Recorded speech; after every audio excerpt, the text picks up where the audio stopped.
मैं हूँ आपकी फिजियो वर्षा और मैं आज आपसे बात करने वाली हूँ स्ट्रोक के ऊपर।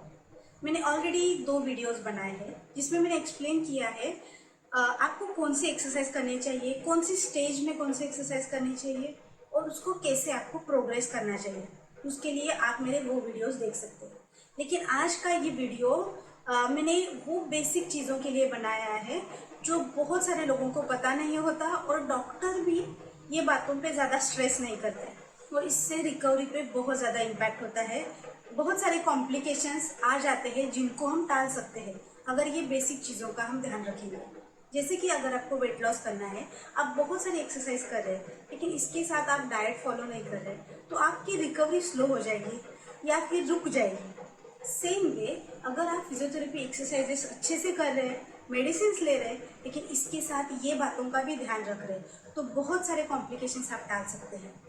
जैसे कि फॉर एग्जांपल हमने देखा है कि पैरालिसिस के पेशेंट वॉक करने का उनका एक स्टाइल होता है जिसको हम बोलते हैं सर्कमडक्ट्रिकेट, या फिर वो ऐसे पैर घुमा के आगे डालते हैं। ऐसा क्यों होता है?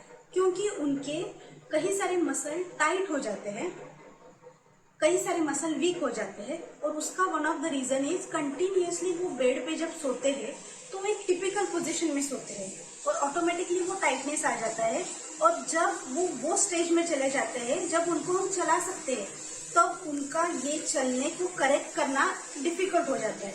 सेम वे पैरालिसिस में हैंड की भी एक मूवमेंट हो जाती है, अगर आपने देखा होगा दिस वे, तो इसे हम कहते हैं हेमिप्लेजिक हैंड। ये भी हम अवॉइड कर सकते हैं काफी हद तक अगर हैंड को हम एक पोजीशन में रखेंगे। तो ये सारी बातों को हम टाल सकते हैं अगर ये बेसिक टिप्स को हम first 24 hours of paralysis start करेंगे। फर्स्ट 24 आवर्स ऑफ स्ट्रोक आपको ये बातों पे ध्यान देना है और फुल रिकवरी तक ये चीज़ों को बैकग्राउंड में आपको रहने देना है और आपकी रिकवरी फास्ट हो जाएगी और बहुत अच्छे से हो जाएगी। ओके, तो फर्स्ट थिंग इज पेशेंट को स्ट्रोक आ गया, पेशेंट एडमिट हो गया है, इज इन आईसीयू, तभी आपको ध्यान रखना है उसकी नेक मूवमेंट का। पेशेंट की neck should be always centre, it should not be on one side. मैं ये नहीं बोल रही कि 124 आवर्स ऐसे रहना चाहिए, लेकिन मोस्ट ऑफ द टाइम जब मुझे लेफ्ट साइड का पैरालिसिस हुआ है तो पेशेंट उनकी नेक राइट साइड में ही रखेंगे। दिस इज क्योंकि उनके ब्रेन को पता है उनके right side is normal, left side का उनको अवेयरनेस चला गया है, तो ऑटोमेटिकली वो देखेंगे भी राइट साइड की मूवमेंट होगी और धीरे धीरे वो लेफ्ट साइड को भूल जाएंगे। उसे हम यूनिलैटरल निग्लेक्ट कहते हैं। तो ये अवॉइड करना है और इसके लिए नेक की मूवमेंट हमेशा सेंटर में होनी चाहिए। तो ये करने के लिए हम क्या कर सकते हैं? तो एक टॉवेल की हेल्प से हम वो पोजीशन पेशेंट को दे सकते हैं और नेक को सेंटर में रख सकते हैं। तो मैं आपको दिखाती हूँ कैसे करना है। आपको टॉवेल को फोल्ड करना है,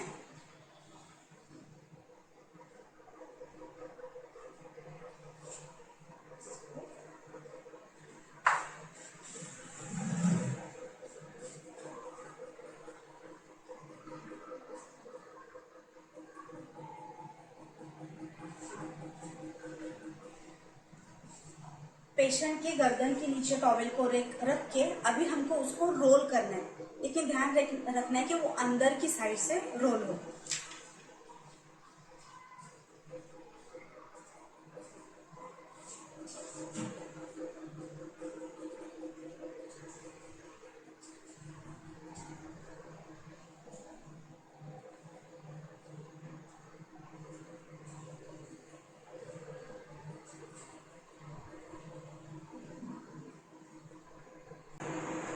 अगर आप देख सकते हैं तो दोनों साइड से मैंने टॉवेल को रोल किया है, अंदर की साइड, और नेक को सेंटर में रखा है।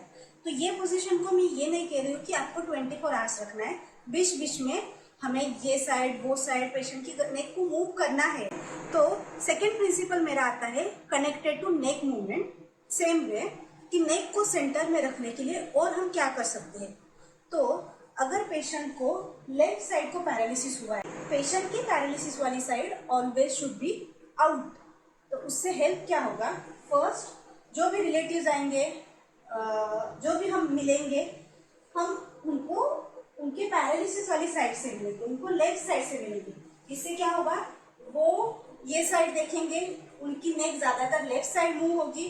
दूसरा, हम फिजियोथेरेपी एक्सरसाइजेस भी दिन में 3 बार 4 बार जितनी बार कर सकते हैं, इजीली कर सकते हैं। जो केयर गिवर है, जो फिजियोथेरेपिस्ट है, जो आप उनसे एक्सरसाइज करवा रहे हैं, उनकी भी बैक के लिए वो तकलीफ है कि वो साइड झुक के वो साइड की एक्सरसाइज करें, तो एक्सरसाइजेस भी प्रॉपरली नहीं होगी और एक्सरसाइजेस में रुकावट भी आ सकती है।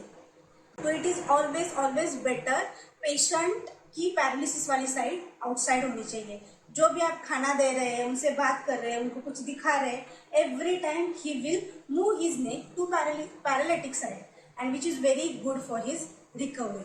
सो that would be my second advice. तो थर्ड पॉइंट भी मेरा उससे कनेक्टेड है। पेशेंट को पैरालिसिस हुआ है, बहुत सारे फ्रेंड्स रिलेटिव्स मिलने को आएंगे और उनमें एक यूजुअली कॉमनली देखा जाता है, वो आएंगे, वो हाथ में हाथ डालेंगे या फिर पैरों को उनके हाथ लगाएंगे और 4-4, 5 बार 6 लोग साथ में आएंगे, सब बात करेंगे कैसे है क्या है। तो इसको हम कहते हैं ओवर स्टिमुलेशन।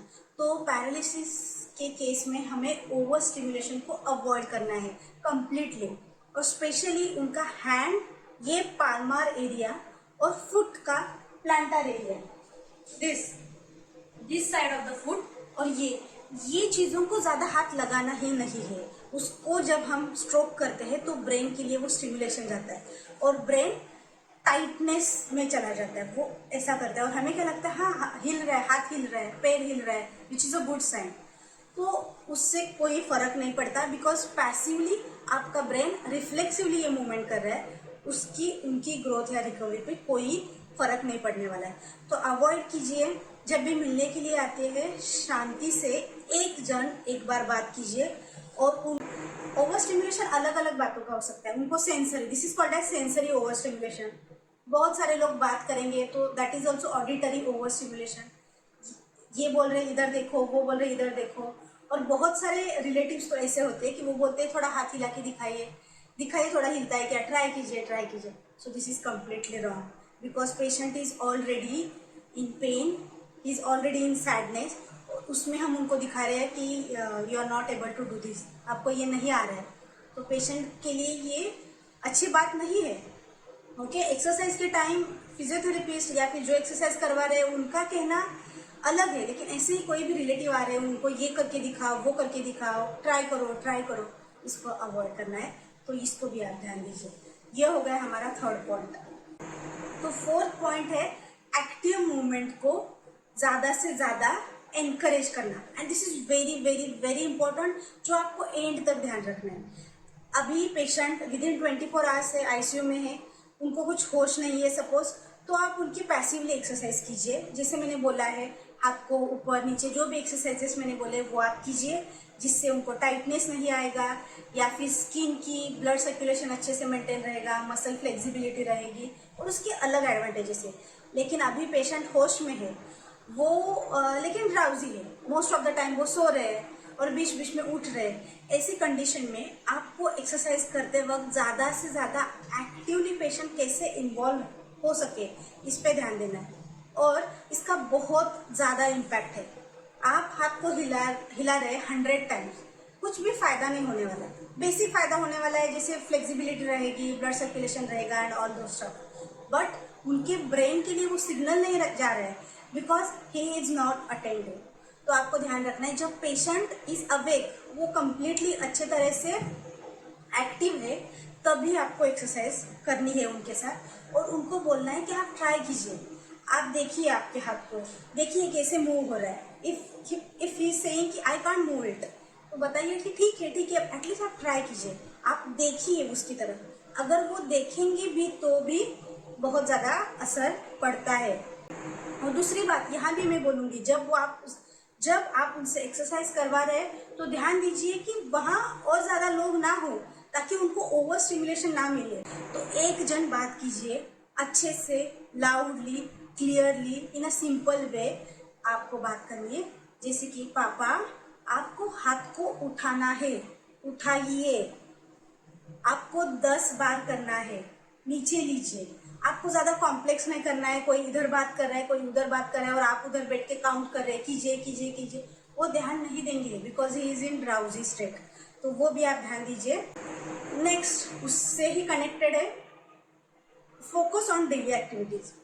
आप सेपरेटली एक्सरसाइज करने से अच्छा, जैसे कि ये हाथ की एक्सरसाइज हो गई, फिर ये एल्बो की एक्सरसाइज हो गई, ये रिस्ट की एक्सरसाइज हो गई, फिर ये नेक की एक्सरसाइज हो गई, ऐसे करने से अच्छा आप complex activities of daily living पे ध्यान दीजिए। तो हमारा ब्रेन एक एक मूवमेंट से अच्छा ये कॉम्प्लेक्स मूवमेंट को ध्यान में रखता है। जैसे कि पानी पीना है, ब्रेन को जब सिग्नल जाता है पानी पीना है, तो वो एक पैटर्न स्टोर होता है। अच्छा पानी पीना है तो हाथ को ऐसे लेके जाना है, ग्लास को ऐसे लेना है और ये पानी पीना है।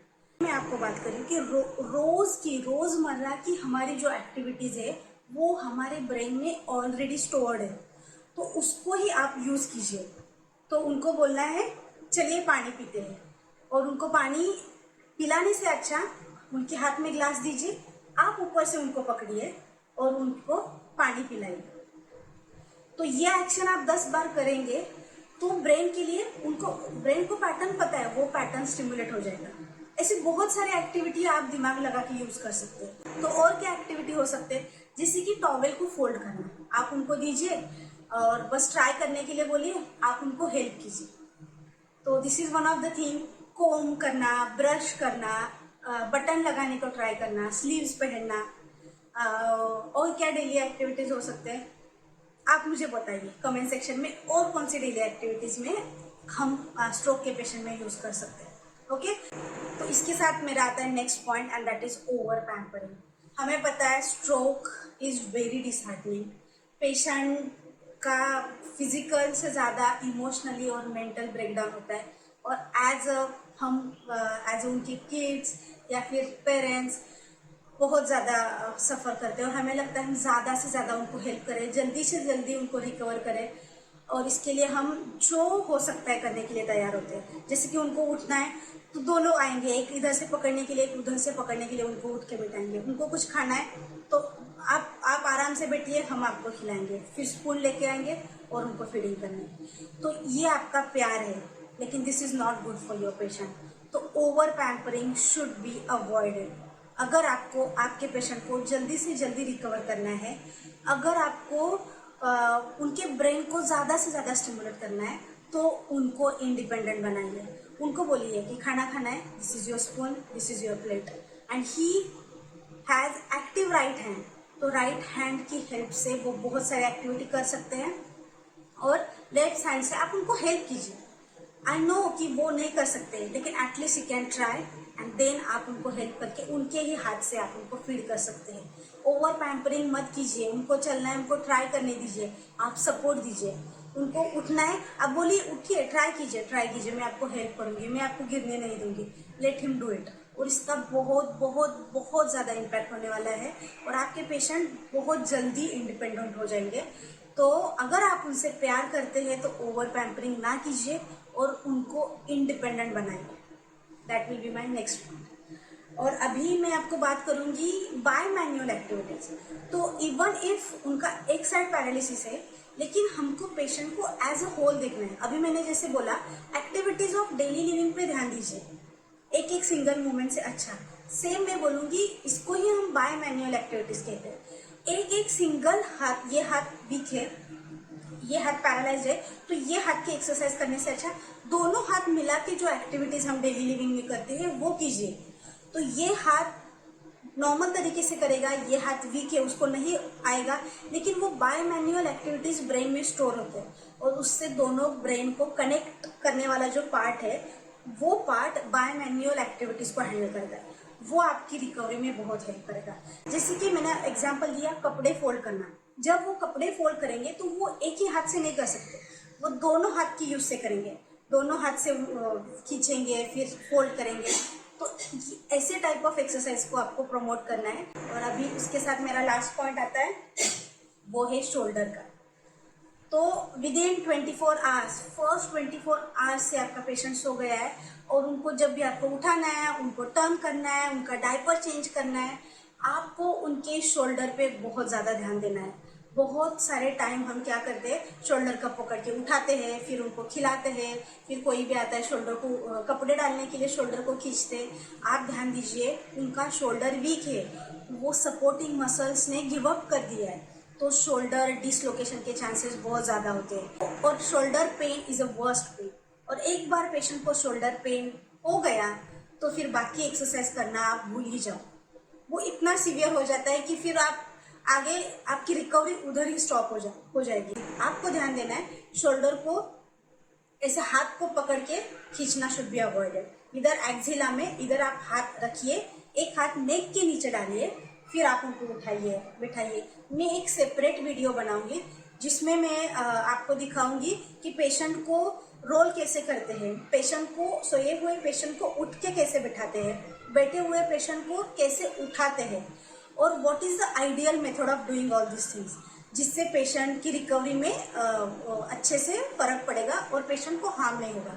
लेकिन अभी के लिए मैं आपको बता रही हूँ, शोल्डर को खींचना शुड बी अवॉइडेड। आप इधर नीचे हाथ डालिए या फिर गर्दन के नीचे हाथ डालिए। अगर आपके पेशेंट का शोल्डर अच्छे से रह गया तो आपकी एक्सरसाइजेस पूरा हाथ का बेसिस इज शोल्डर में कुछ हो गया तो आप हाथ की रिकवरी को भूल जाइए।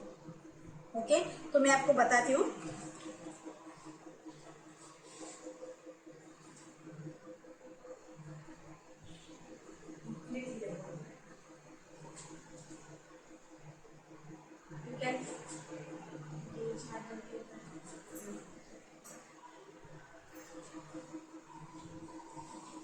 ओके, नेक के नीचे हाथ डालिए या फिर एक्सिला पे हाथ डालिए। तो यही थे मेरे बेसिक्स और इम्पोर्टेंट पॉइंट्स जो आप फर्स्ट डे ऑफ पैरालिसिस से इसको ट्राई कीजिए और एंड तक इसको फॉलो करना है।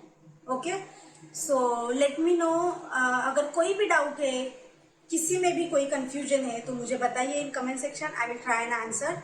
और नेक्स्ट वीडियो में मैं वीडियो बनाऊंगी स्ट्रेचिंग कौन से करने हैं, या फिर कैसे पेशेंट को उठ के बिठाना है, कैसे करना है, पोजिशनिंग क्या देनी है। बेड पे जब पेशेंट सोया हुआ है तो आइडियल पोजिशनिंग क्या देनी है जिससे टाइटनेस ना हो, तो उस पर भी मैं वीडियो बनाऊंगी। तो आप मुझे कमेंट सेक्शन में बताइए अगर ये वीडियो आपको हेल्पफुल लगा। और आपके घर में कोई किसी को भी स्ट्रोक हुआ है, फ्रेंड्स रिलेटिव्स, प्लीज़ शेयर कीजिए और आप और मैं मिलके उनको ठीक कर सकते हैं। Okay, so thank you and bye.